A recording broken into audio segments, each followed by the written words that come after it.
Hello students, हम बात करने वाले हैं ऑर्गेनाइजेशनल बिहेवियर की यूनिट 4 जो कि है बहुत ही इंटरेस्टिंग अंतरवैयक्तिक व्यवहारात्मक विश्लेषण इंटरपर्सनल ट्रांजैक्शनल एनालिसिस। अब इसके अंतर्गत हम किस चीज की एनालिसिस करेंगे? यह जो है मानवीय विचारधारा पर आधारित है। इसके अंतर्गत मनुष्य के द्वारा जो व्यवहार किया जाता है उसकी विश्लेषण किया जाता है कि व्यक्ति ऐसा व्यवहार क्यों कर रहा है। तो इंटरपर्सनल मतलब कि संस्था में व्यक्ति एक दूसरे के साथ जुड़े हुए रहते हैं।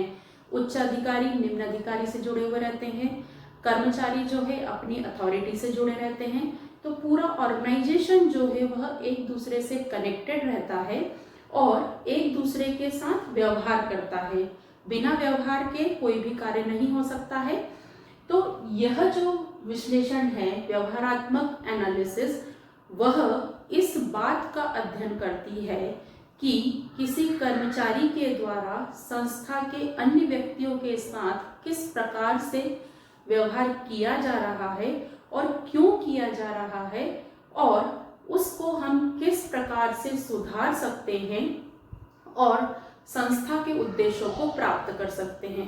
क्योंकि आप और हम सभी जानते हैं कि यदि संस्था के कर्मचारी आपस में मतभेद रखेंगे, तनाव रहेगा, तो संस्था का कार्य नहीं होगा। तो इसीलिए यह जो है इंटरपर्सनल ट्रांजैक्शनल एनालिसिस जो है बहुत इम्पॉर्टेंट है। तो अब इसकी परिभाषा लिखने की बात आएगी, तो कैसे लिखेंगे आप? व्यवहारात्मक विश्लेषण मानवीय व्यवहार के विश्लेषण पर आधारित होती है। इसके अंतर्गत संस्था में कार्य कर रहे व्यक्तियों के अंतरवैयक्तिक मतलब संस्था में अपने दूसरे कर्मचारियों के प्रति व्यवहार का अध्ययन किया जाता है तथा उनके व्यवहार को इस प्रकार से संयोजित और नियोजित किया जाता है जिससे संस्था के उद्देश्य की प्राप्ति हो। अब यदि हम इसकी विशेषताओं की बात करें तो विशेषता कैसे बनती है? पहली, मानवीय व्यवहार से आधारित है, मानवीय व्यवहार पर आधारित है। इसमें जो एनालिसिस की जाती है वो किसकी की जाती है? ह्यूमन बिहेवियर की। दूसरा, इंटरपर्सनल अंतरवैयक्तिक मतलब कि एक दूसरे के साथ वो कैसा बिहेव करते हैं।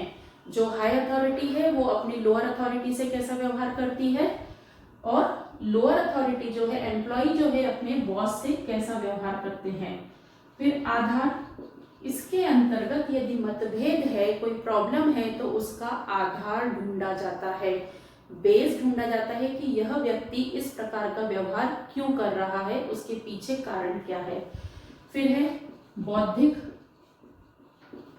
यह जो है व्यवहारात्मक विश्लेषण ट्रांजैक्शनल एनालिसिस पूरी मेंटल प्रोसेस है जिसके अंतर्गत व्यक्ति की सोच, व्यक्ति का एटीट्यूड, व्यक्ति का परसेप्शन, वह सब चीजें जो है वह देखी जाती हैं। तो ये क्या हो गई आपकी ट्रांजैक्शनल एनालिसिस की विशेषताएं।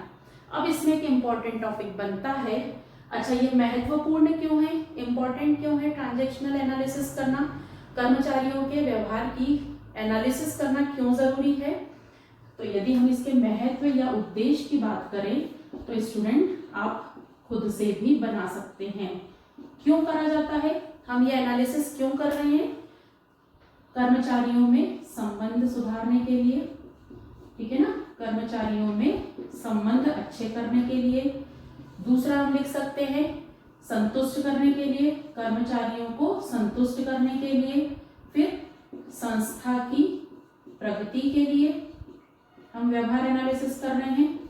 फिर चौथा, जो संघर्ष होते हैं, कन्फ्लिक्ट होते हैं, विवाद होते हैं संस्था में, उसको कम करने के लिए।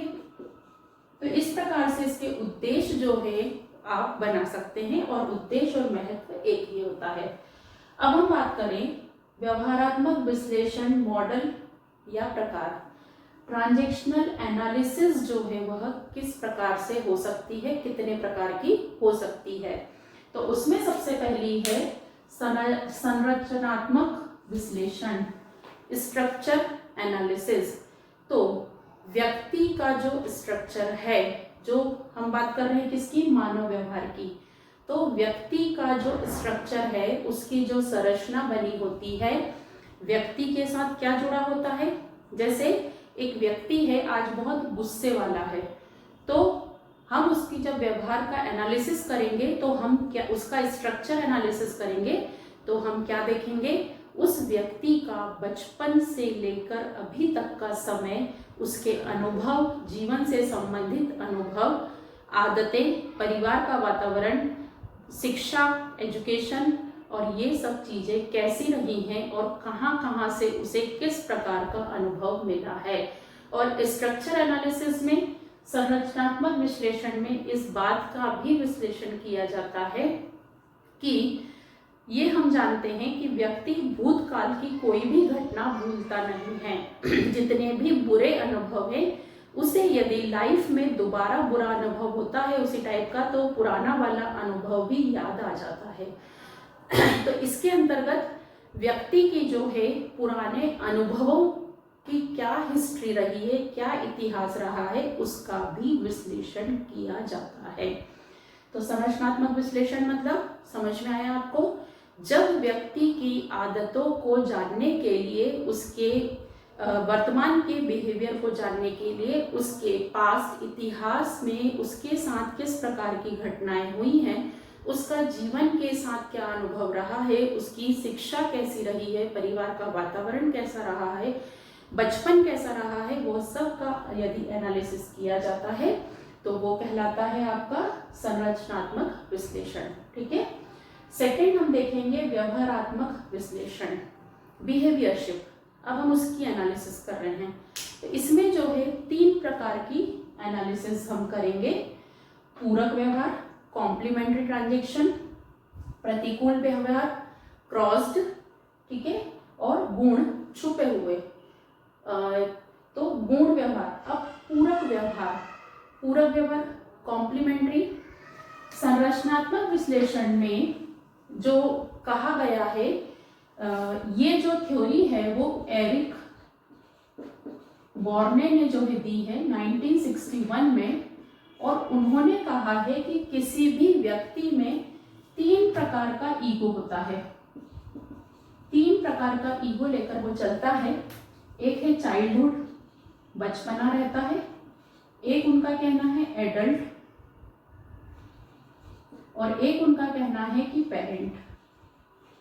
ऐसा उनका कहना है कि बचपन, वयस्क और माता पिता, कोई भी व्यक्ति जो होता है, कर्मचारी जो होता है, उसमें 3 प्रकार का अहम ईगो होता है।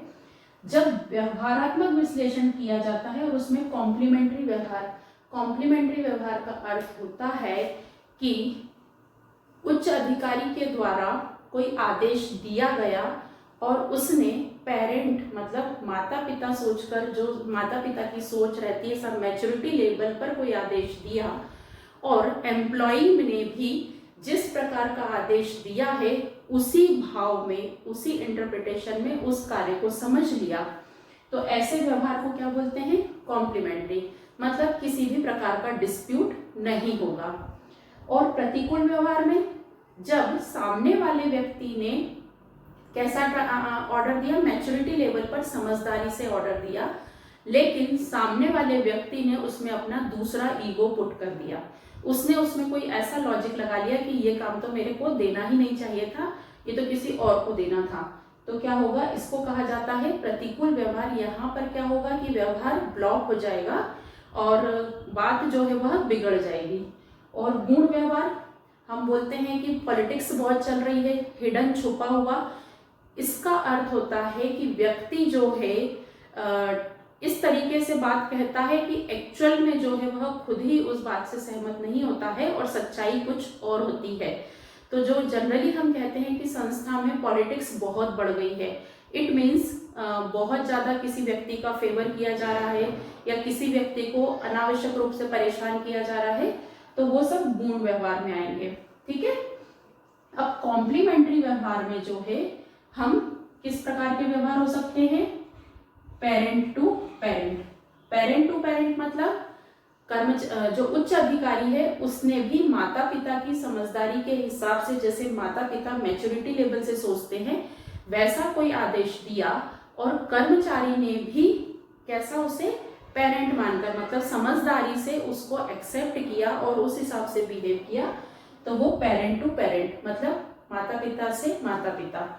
फिर हो सकता है पेरेंट टू चाइल्ड, मतलब उच्च अधिकारी ने पेरेंट्स मतलब माता पिता की समझदारी से जो है कोई आदेश दिया, कोई कार्य करने को दिया, लेकिन सामने वाले कर्मचारी ने बचपन के भाव के हिसाब से, जो बच्चा सोचता है उस ईगो से जो है उस चीज को समझा, तो वैसा भी हो सकता है कॉम्प्लीमेंट्री। तीसरा P2A पेरेंट टू एडल्ट, मतलब उच्च अधिकारी ने माता पिता जो है पेरेंट समझ के जो है कोई ऑर्डर दिया, कोई कार्य करने को दिया, और सामने वाले व्यक्ति ने एडल्ट, अब एडल्ट की थॉट क्या होती है, बहुत जोश में होता है, बहुत हाई एक्सपेक्टेशन होती है, गुस्सा जो है बहुत जल्दी आता है, समझदारी कम होती है, उस हिसाब से उस कार्य को समझा, तो क्या होगा, कन्फ्लिक्ट ज्यादा होंगे। और हो सकता है इसमें चौथा A to C, सामने वाले व्यक्ति ने, उच्च अधिकारी ने एडल्ट बनकर कोई आदेश दिया, उसके दिमाग में जो है कोई गुस्सा भरा था, और सामने वाले व्यक्ति ने जो है चाइल्ड का ईगो लेकर उसको एक्सेप्ट किया, तो कन्फ्लिक्ट हो सकते हैं। फिर पांचवा A to P, उच्च अधिकारी जो है वह वयस्क की जो मानसिकता होती है, एडल्ट की जो मानसिकता होती है, वह सोचकर सामने वाले व्यक्ति को काम दिया, और सामने वाले व्यक्ति ने जो है माता पिता मतलब पेरेंट्स जैसा सोचते हैं मैच्योरिटी लेवल पर समझदारी से, वैसा उस कार्य को एक्सेप्ट किया। तो इस प्रकार से कॉम्प्लीमेंट्री व्यवहार में आप इनको एक्सप्लेन कर सकते हैं, करेंगे इसमें कि माता पिता से माता पिता, माता पिता से बचपन, फिर माता पिता से वयस्क, वयस्क से बचपन। तो इस प्रकार से ऐसा पूरा कॉम्बिनेशन बनाकर आप कॉम्प्लीमेंट्री को एक्सप्लेन करेंगे।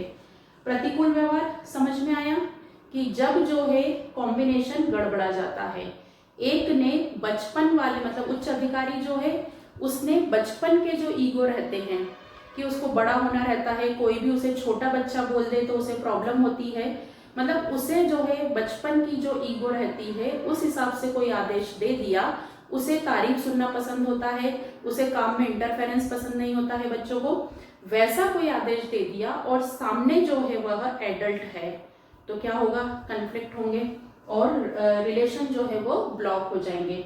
इसके बाद है गुण व्यवहार। व्यवहार जो है वह एक्चुअल में कोई कर्मचारी जो है अच्छा नहीं सोच रहा है और दिखा ऐसा रहा है कि मैं तो आपके भले के लिए काम कर रहा हूँ, तो इस प्रकार के व्यवहार जो है वह क्या कहलाते हैं, गुण व्यवहार। यह जो है सबसे डेंजर पोजीशन होती है। फिर जीवन स्थितियों का विश्लेषण। जीवन स्थिति का विश्लेषण जो है व्यक्तियों के व्यवहार करने की एक टेक्निक है। इसके अंतर्गत आप पॉइंट कैसे लिखेंगे, पहला पॉइंट है I am okay and you are okay. ये बहुत पॉजिटिव थॉट है कि मैं अच्छा हूं, मैं बढ़िया हूं और तुम भी अच्छे हो। इस प्रकार की सोच रखने वाले व्यक्ति और कर्मचारी जो हैं उनके बीच में संबंध जो हैं बहुत अच्छे रहते हैं। इंटरपर्सनल ट्रांजैक्शनल जो एनालिसिस है वो बहुत पॉजिटिव रहती है। दूसरा हो सकता है I am okay but you are not okay. इसका क्या मतलब हुआ कि मैं तो बहुत अच्छा हूं, गलत तो तुम ही हो। इस तरह के थॉट्स में क्या होता है कि डिससेटिस्फेक्शन होता है, अविश्वास की भावना होती है। ऐसे उच्चाधिकारी ऐसा सोचते हैं कि मैं बहुत अच्छा हूं, सब मेरी ही बात माने, और सामने वाला व्यक्ति तो बेवकूफ है, गलत है, उसे कुछ भी नहीं आता है। तो इस तरह की थॉट वाले भी हो सकते हैं। तीसरा I am not okay, not okay but you are okay. ये जो है फ्रस्ट्रेशन को दिखाता है। ऐसा व्यक्ति सामने वाले को जो है ये वाला व्यवहार कर रहा है, गुण व्यवहार।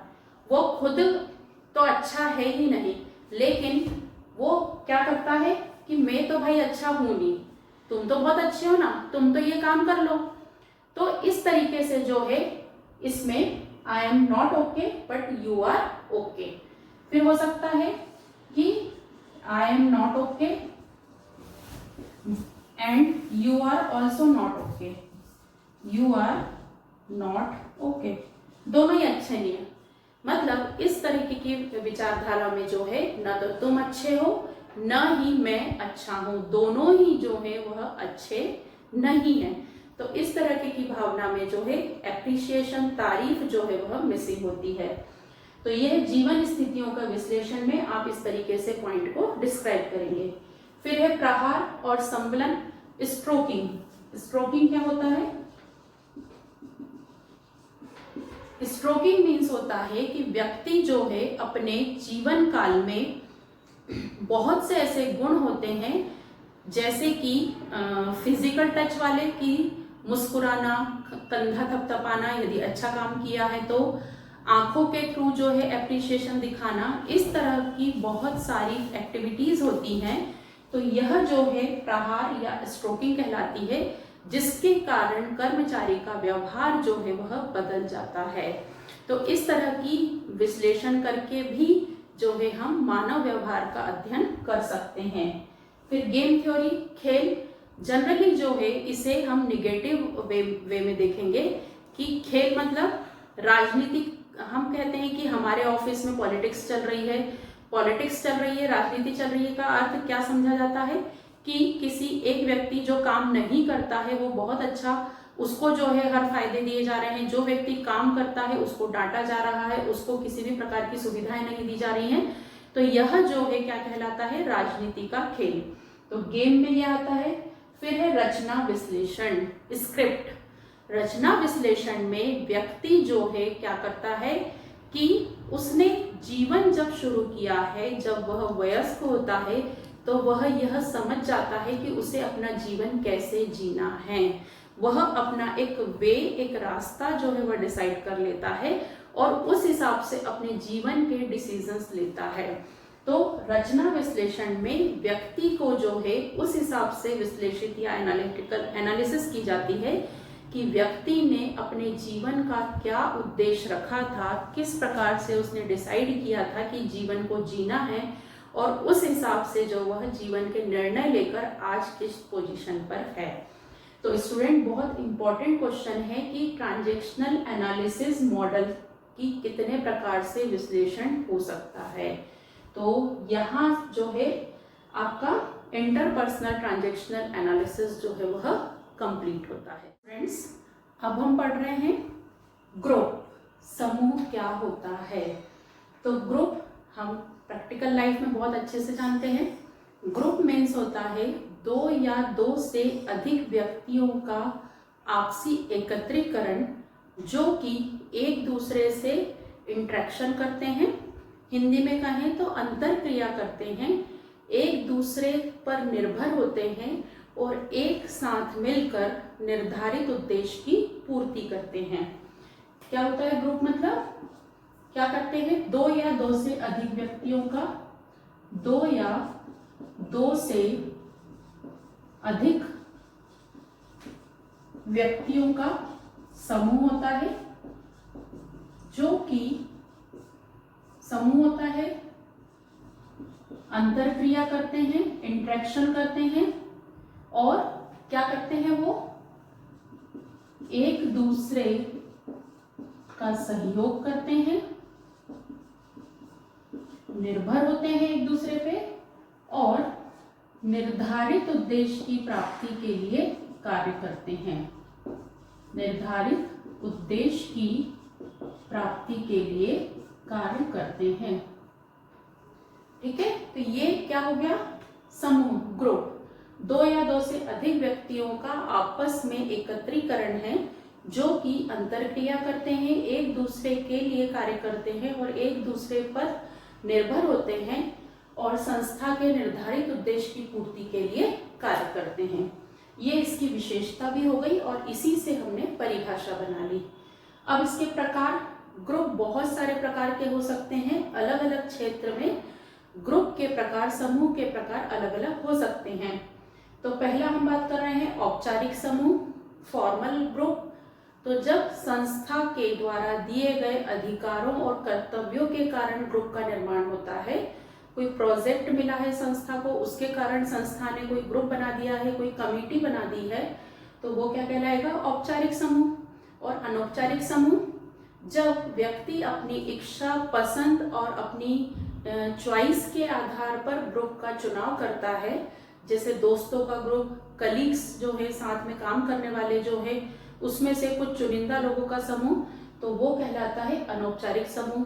इसमें आदेश दिए जाते हैं और सभी व्यक्ति उसके लिए कार्य करते हैं, और इसमें जो है किसी भी प्रकार का औपचारिक संबंध नहीं होता है।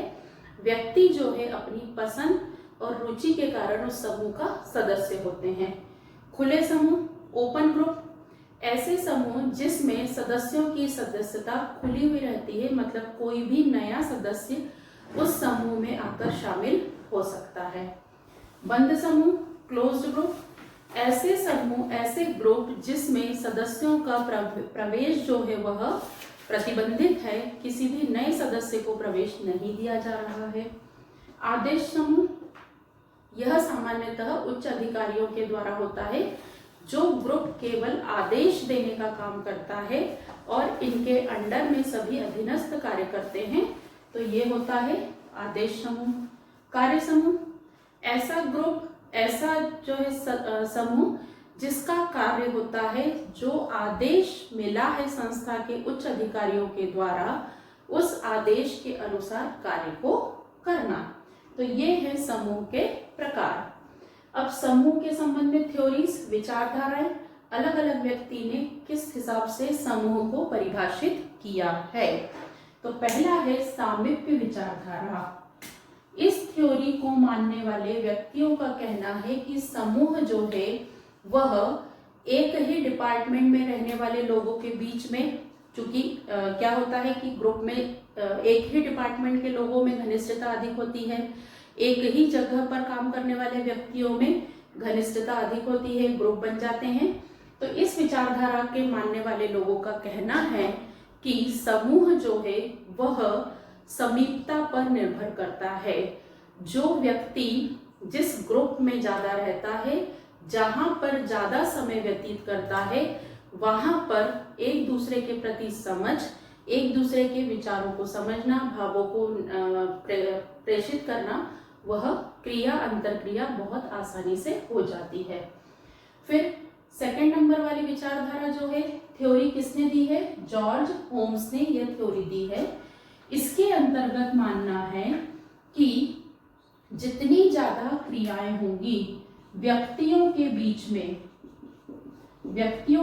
में जितनी ज्यादा क्रिया होंगी, मतलब शब्द बोले जाएंगे, कोई एक्शन की जाएगी, तो अंतरक्रिया होगी, एक दूसरे के प्रति अंडरस्टैंडिंग बढ़ेगी, इंटरेक्शन होगा।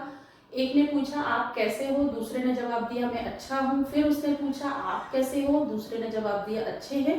तो ये क्या हुई? क्रिया और अंतरक्रिया, इंटरेक्शन बढ़ता जाएगा। धीरे धीरे बातचीत से घर के सवालों की तरफ चीजें मुड़ेंगी, उसके बाद संस्था से संबंधित विचार विमर्श होगा। तो क्रिया, अंतरक्रिया और तीसरा जो है मनोभाव।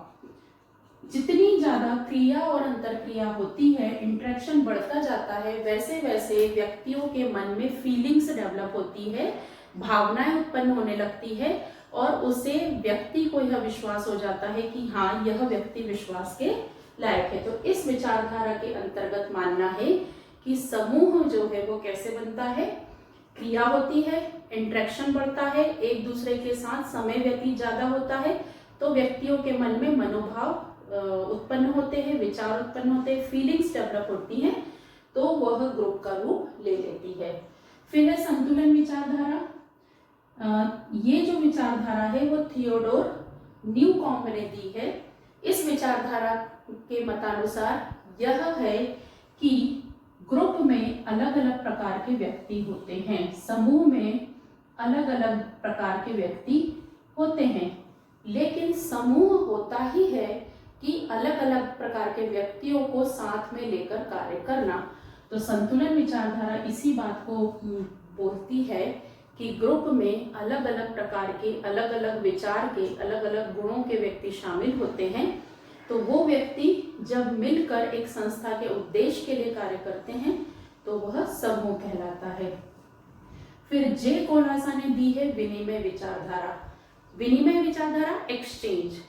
तो इस विचारधारा के जो विचारधारी हैं उनका कहना है कि विनिमय, किसका विनिमय? विनिमय मीन्स होता है एक्सचेंज। जितना ज्यादा एक दूसरे के विचारों का एक्सचेंज होगा, एक दूसरे के विचारों की अदला बदली होगी, उतना ज्यादा जो है समूह में क्या होगा, विश्वास बनेगा और एक दूसरे के प्रति सहयोग की भावना डेवलप होगी। तो इस विचारधारा में इन्होंने विनिमय पे फोकस किया है और बात वही कही जा रही है कि ग्रुप, समूह किस प्रकार से बनता है।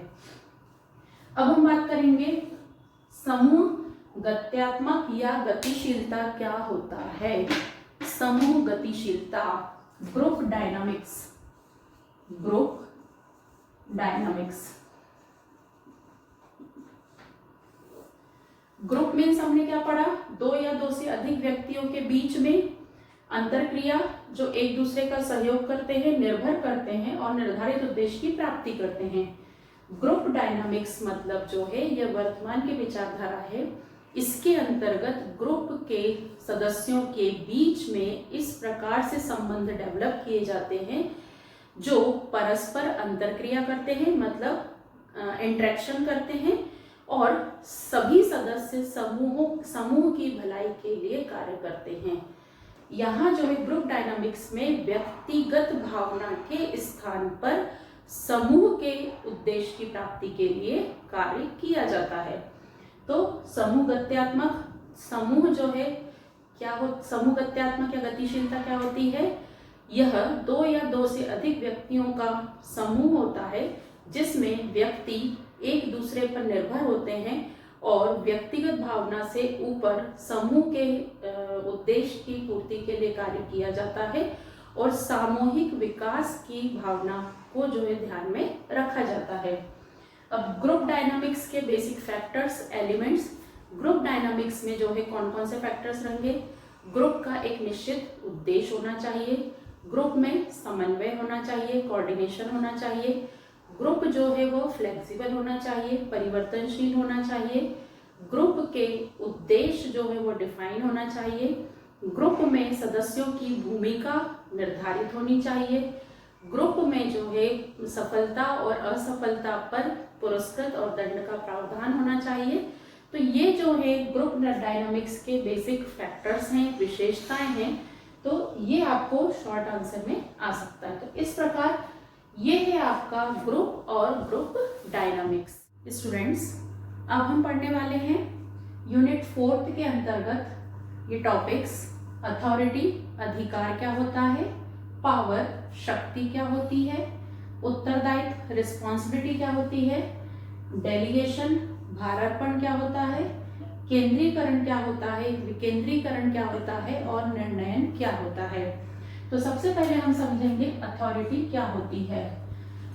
बिजनेस में, व्यवसाय में प्रबंधक जो होते हैं उनका कार्य होता है निर्णय लेना और कार्य को करवाना।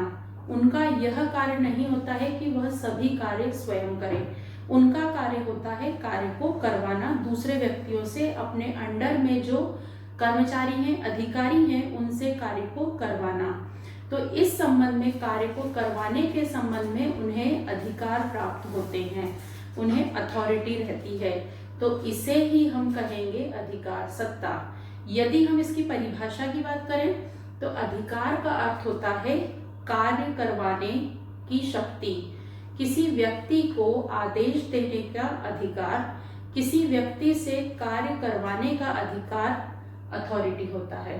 ठीक है, यदि किसी व्यक्ति के पास अधिकार होंगे तो वह व्यक्ति अपने अंडर में जितने कर्मचारी हैं, व्यक्ति हैं, उनसे उन्हें आदेश दे सकता है और उन्हें कार्य करने के लिए बाध्य करवा सकता है। और यदि किसी व्यक्ति के पास कोई अधिकार नहीं है, कोई अथॉरिटी नहीं है, कोई पावर नहीं है, तो वह व्यक्ति किसी भी दूसरे व्यक्ति को कोई भी कार्य करने के लिए बाध्य नहीं कर सकता है। तो ये होती है अथॉरिटी। क्या लिखेंगे आप इसमें कि किस अधिकार जो है वह किसी भी व्यक्ति के पास कार्य को करवाने का अधिकार या आदेश देने का अधिकार होता है। फिर है शक्ति, पावर। जिस व्यक्ति के पास अधिकार होता है उस व्यक्ति के पास कार्य को करवाने की शक्ति भी होती है। तो अधिकार के साथ शक्ति जुड़ी हुई होती है। शक्ति का आशय, पावर का मीन्स होता है कि कार्य को करवाने के लिए बाध्य करवाने का गुण।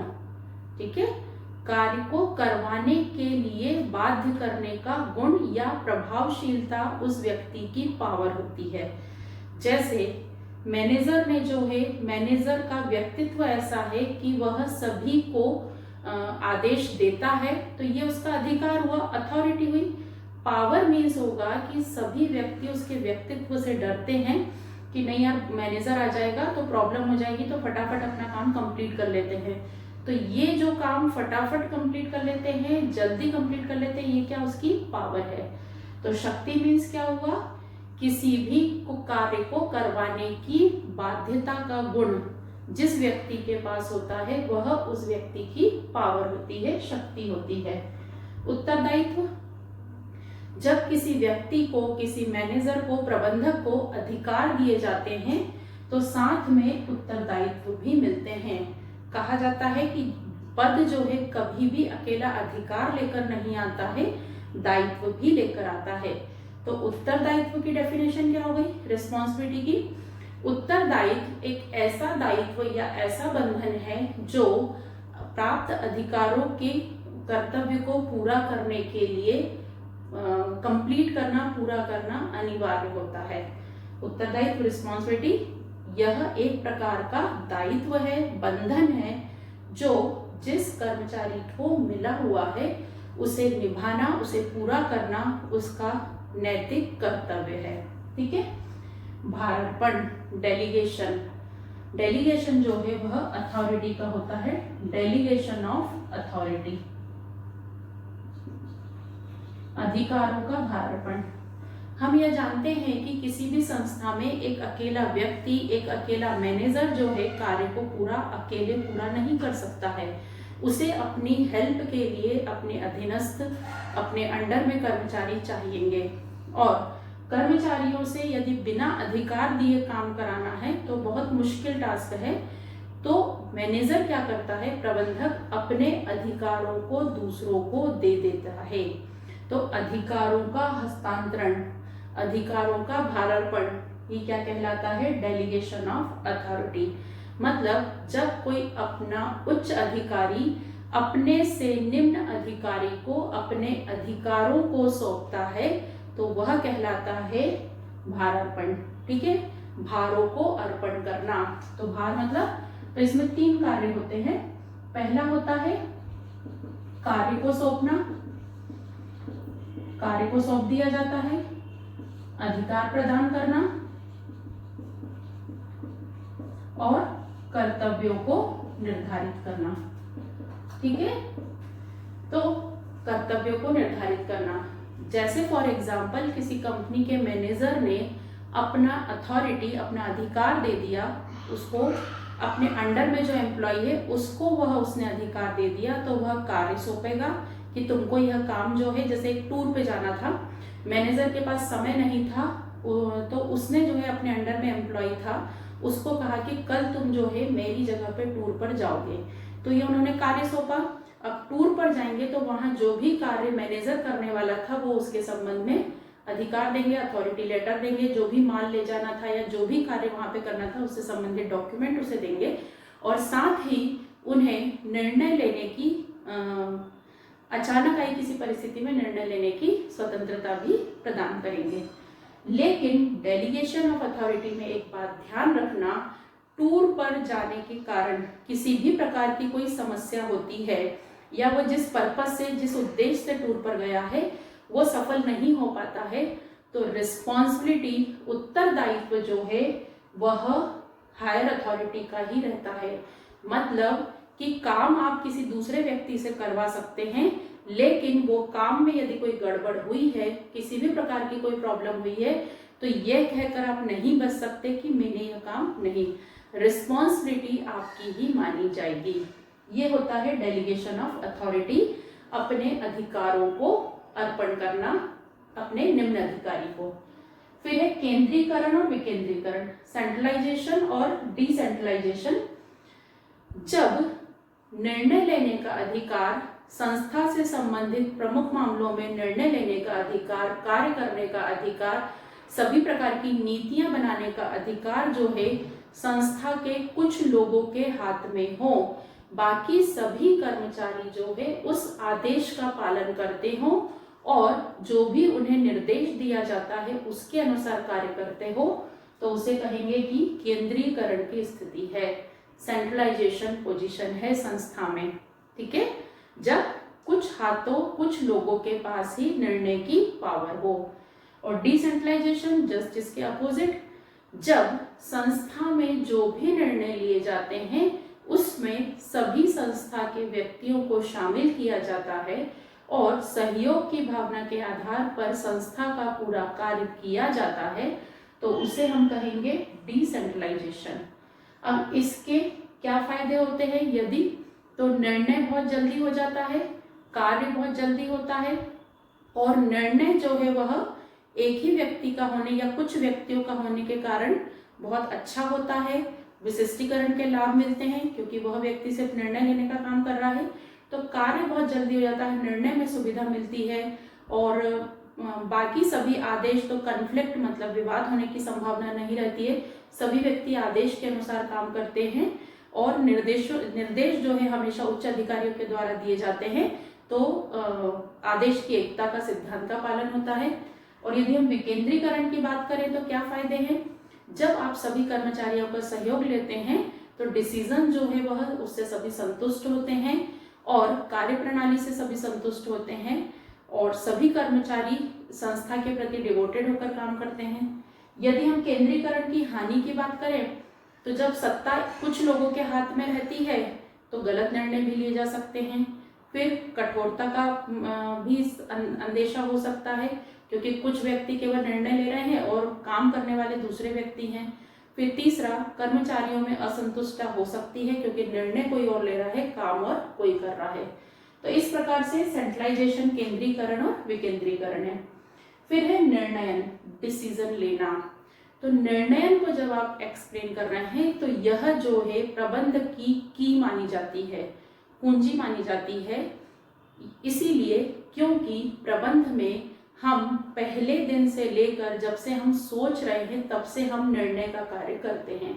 जैसे कि हमें दुकान खोलनी है तो पहली चीज तो हमें शॉप खोलनी है कि हमें फैक्ट्री खोलनी है, यहाँ हमने निर्णय लिया। दूसरा निर्णय हमने लिया दुकान कहाँ खोलनी है, वो हमने डिसीजन लिया। तो व्यक्ति शुरुआत से लेके आखिरी तक निर्णय का कार्य जो है करता रहता है। तो निर्णय मीन्स क्या होता है? निर्णय का आशय होता है, डिसीजन का आशय होता है कि जब उपलब्ध सभी विकल्पों में से व्यक्ति के द्वारा या संस्था के द्वारा संस्था के उद्देश्य के अनुरूप सर्वश्रेष्ठ विकल्प का चयन कर लिया जाता है तो कहा जाता है कि निर्णय ले लिया गया। तो निर्णयन में कौन सी 5 प्रोसेस होती है? सबसे पहले समस्या डिफाइन की जाती है कि समस्या क्या है। फिर वैकल्पिक कौन कौन से समाधान है, साधन है उस समस्या को सुलझाने के लिए। फिर सबका विश्लेषण किया जाता है, जितने भी वैकल्पिक समाधान है वो सबको देख लिया जाता है, उनका विश्लेषण किया जाता है। सर्वश्रेष्ठ का चयन किया जाता है और सर्वश्रेष्ठ का चयन करने के बाद, सर्वश्रेष्ठ का चयन कर लिया, उसे अप्लाई कर दिया जाता है, निर्णय ले लिया जाता है और निर्णय लेने के बाद उसका मूल्यांकन भी किया जाता है कि जो निर्णय लिया गया है वो सही है या नहीं है। तो ये है निर्णय क्या होता है। तो जब निर्णयन क्या होता है, डिसीजन क्या होता है, तो आप 5 पॉइंट लिखकर उसको बहुत अच्छे से समझा सकते हैं। अब निर्णयन की विधियां, डिसीजन कितने प्रकार से ले सकते हैं, मेथड्स क्या है, टेक्निक्स क्या है। तो हम किस प्रकार से डिसीजन लेते हैं? कोई प्रॉब्लम आती है या हमें कहीं जाना है तो हम किस आधार पर डिसीजन लेते हैं? अनुभव व अनुमान विधि। हम यदि संस्था में 10 सालों से काम कर रहे हैं तो हमें जो है इस बात का अनुभव हो जाता है कि किस प्रकार से डिसीजंस लेने हैं। तो जनरली व्यक्ति जो है अपने अनुभव, अपने जीवन में उसे उस समस्या से संबंधित जो भी अनुभव हुए हैं और आसपास के वातावरण से उसने जो सीखा है, समझा है, उसके आधार पर जब वह डिसीजन लेता है अपने अनुभवों के आधार पर, तो वह ये वाली विधि उपयोग कर रहा है। विवेक व अंतर्ज्ञान विधि, हर व्यक्ति के पास जन्मजात और सीखी हुई कुछ गुण रहते हैं जो वो परिस्थितियों से और आसपास के वातावरण से सीखता है। तो जब वह पहली बार डिसीजन ले रहा है, जैसे बिजनेस है, नया नया खोल रहे हैं, तो निश्चित ही वो किसके बेसिस पर डिसीजन लेगा? अपने विवेक, अपनी बुद्धि, अपनी सोच के आधार पर डिसीजन लेगा। प्रयोग विधि, प्रैक्टिकल करके। साइंस में जितने भी जैसे मेडिसिन जो बनती हैं, जितनी भी दवाएं बनती हैं, केमिकल आइटम जितने भी बनते हैं, उन सब में डिसीजन कैसे लिए जाते हैं? प्रैक्टिकल करके। पहले जो है प्रयोगशाला में, लैब में उसका पूरा प्रैक्टिकल होता है, वह सक्सेस हो जाता है, उसके बाद जो है डिसीजन लिया जाता है कि इसे मार्केट में लाना है या नहीं लाना है।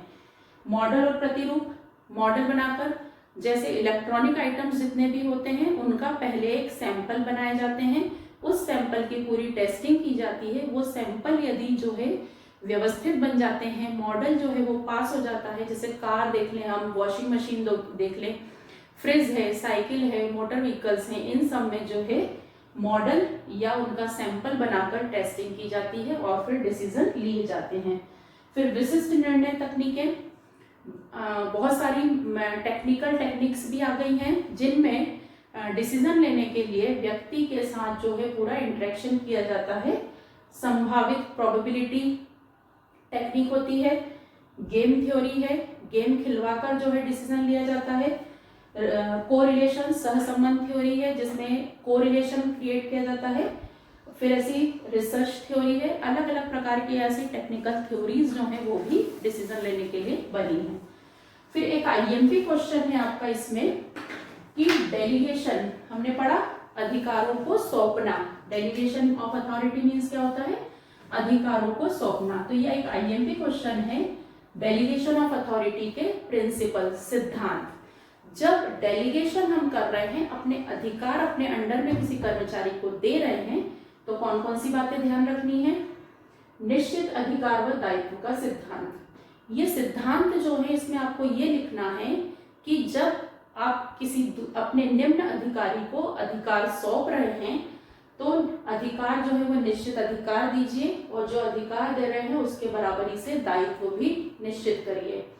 समानता का सिद्धांत, आप ऐसा ना हो कि अथॉरिटी बहुत ज्यादा दे दें, रिस्पॉन्सिबिलिटी कम दें, तो बराबर रेशियो में जितने अधिकार दे रहे हैं उतने दायित्व भी प्रदान कीजिए। स्पष्टता का सिद्धांत, जो भी आप अधिकार दे रहे हैं, कार्य को दे रहे हैं, उसके बारे में पूरी लिखित व्याख्या जो है वह करिए। अपवाद का सिद्धांत, एक्सेप्शन का। अपवाद का सिद्धांत ये कहता है कि डेलीगेशन ऑफ अथॉरिटी में अधिकारों को दिया जाता है, उत्तरदायित्व जो है कभी भी ट्रांसफर नहीं होता है। मतलब यदि आपने डेलीगेशन कर दिया है, अपना कार्य दे दिया है किसी दूसरे को, और उस कार्य में कोई गलती हुई है, तो ये नहीं कहेंगे आप हायर अथॉरिटी को, उच्च अधिकारी को ये नहीं कह सकते हैं कि ये काम मैंने नहीं किया है, यह काम मैंने किसी और से करवाया। उत्तरदायित्व कभी भी ट्रांसफर नहीं होता है। सोपान का सिद्धांत, डेलीगेशन मतलब भारार्पण हमेशा, सोपान मतलब जो क्रम है, अथॉरिटी का लेवल है, उसी हिसाब से होता है। ऐसा नहीं है कि मैनेजर जो है सीधे कर्मचारी को डेलीगेशन कर दे, भारार्पण कर दे। हमेशा अपने से नीचे वाले जो पदाधिकारी है उनको ही भारार्पण होता है। उत्तरदायित्व की अविभाज्यता का सिद्धांत, मतलब अधिकार दे दी जाएंगे, कार्य करने के लिए पूरी स्वतंत्रता दे दी जाएगी व्यक्ति को, और कर्तव्य भी बता दिए जाएंगे, लेकिन उत्तरदायित्व जो है वह उच्च अधिकारी का ही रहेगा।